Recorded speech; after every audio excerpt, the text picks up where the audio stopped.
Hello everyone, Vogma here, and today we're going to be going over the character creation portion of the tabletop RPG Mothership. Recently, Critical Role did a one-shot called the Nautilus Arc with Ashley Johnson as the DM. She did a wonderful job, and they used this system to play the game, so I would imagine that's going to bring in a lot of new players, and if you're new to tabletop RPGs, making a character might be a little bit intimidating for you, but thankfully Mothership is pretty straightforward. Um, I'm going to be putting in the description a link to this fillable PDF as well as an alternate version here, but I prefer this one the most. I'll also be putting a link to the core rulebook for Mothership. It is pay what you want for the PDF, but it recommends $7. However, if you're broke, you can get it for free, or just in a financial bind at the moment. The physical copy is $15 on their website, but it doesn't have free shipping, so I would recommend, if you're really wanting to get into this game, buy an extra book or two from them, so the $5 shipping is a little more worth it. I bought that, Dead Planet, as well as A Pound of Flesh, and it came out to about $50, which I feel like is not bad for 3 books. So let's just get on into it. I'm going to bring up the blank character sheet here. First thing first, your character always needs a name. So we're just going to do John Doe. They are going to be first level. And then role-playing wise, a rank and title isn't actually needed, but I am going to be the ship's botanist. And there's all kinds of different specializations. So just because I'm a scientist doesn't mean I have to be a botanist. So next step is our class. Later on, I could do a more in-depth guide to classes, but for now, we're just going to be a scientist here. And it already determines your saving throws. So for Sandy saving throws, a scientist has 40, fear is 25, body is 25, armor is 30. You can get these things up like armor.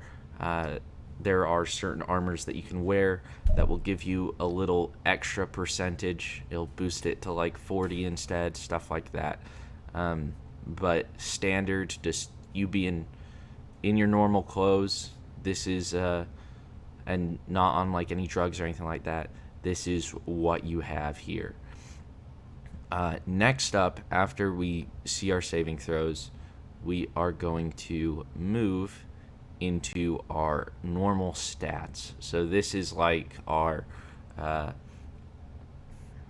wisdom, intelligence, stuff like that. If you play Dungeons and Dragons, I suppose is the best way for me to explain it. So I've went ahead and pre-rolled mine before shooting the video to save time, but you are going to need 6 d10s. So for my strength, the total of the 6 d10s, you add them all up, was 40, a nice even number, and then 32. Now, this is where your class comes into play. You see these arrows here, they go into an extra little section, right? So, me being a scientist, I get a plus 10 to my intellect. So I originally rolled a 44, which is pretty good. The average is a 30, max of 60. But because I get that plus 10, now my intellect is at 54. And then combat, I unfortunately rolled a little bit low, a little bit below average. But I would say altogether, my character is pretty squared away. Now we gotta determine our health, our hit points, and that's also really simple, especially if you've a nice clean number like 40, like me.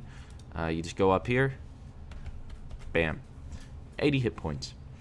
Stress always starts at 2, resolve is at 0, and then those numbers will go up or down depending on what happens throughout your game, and your DM will let you know. Down here, a little bit further left, we have the portrait area that you can put for your character if you're a creative type. I'm not going to do that for this, but If you're artistically capable, make your own little character or find some image online, whatever works for you. Uh, so here we need to see how our class deals with stress and panic. So a scientist, if you fail a sanity save, all of your friends nearby. So let's say you're in a party of 4, and then you fail a sanity save. Then all 3 of your team members are gonna bump that up to a 3. So it's just how your character handles that situation. Each one of the classes is different. And then 5, we are going to pick our loadout. So each of these, you don't have to be a certain class to do each one. However, I feel like extermination is kind of catered towards marine, and examination is catered towards scientist. Maybe one of these 2 is meant for Teamster and the other's meant for Android, but I could see either picking these 2. And then one other nice little piece that you can add on to this is you roll a D100 on page 19 and page 20 for an additional little trinket and a patch. I rolled, I believe, a 7 for this pamphlet on signs of parasitical infection, and a 74 for my little grenade patch. And these don't have any actual mechanical benefits. They're more for flavor. But maybe if you put them to use, your game master, which is called a warden in this game, might give you advantage on a certain situation or a boost to your percentage of succeeding. And now, finally, we have our actual points. So the book describes a trained person as a bachelor's degree of knowledge or on-the-job training equivalent. A expert is a PhD level or something similar, and then a master is like you are the top of people in this subject, like one of a few that know about it, kind of thing. So for scientists, we get to pick 2 of these: biology, agriculture, geology, computers, mathematics, or chemistry. We get to pick 2 of them, and then we get 3 points. So I'm gonna go ahead and pick biology and mathematics. And then the way the points work, we have 3 points. 1 point buys you 1 in trained, 2 points buys you 1 part of expert, and 3 points buys you a skill in mastery.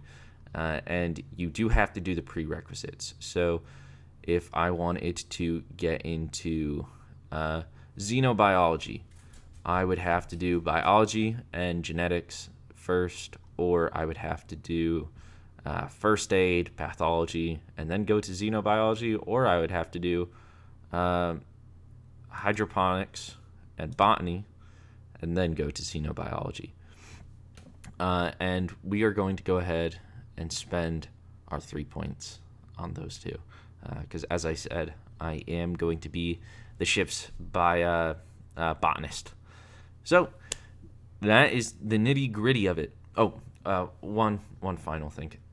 So what these do is, if they're in a related situation, they add percent to your throw. So let's say I see an alien plant.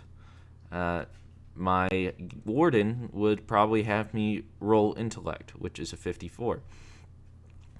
But because I have my expertise in botany, I add a 15% to that. So instead of needing to roll under a 54, I would now roll under a 69. Nice. So keep that in mind when you do make rolls. Ask your ask your warden, like, hey, would this come in handy for this situation? Could I use that kind of deal? Besides that, that's pretty much it. The character creation is very simple, very straightforward, and I hope that was able to help you. If you have any questions, let me know in the comments, and I will do my best to answer. However, I'm not an expert at this game. Um, and I hope you have fun playing. Have a wonderful day. Bye.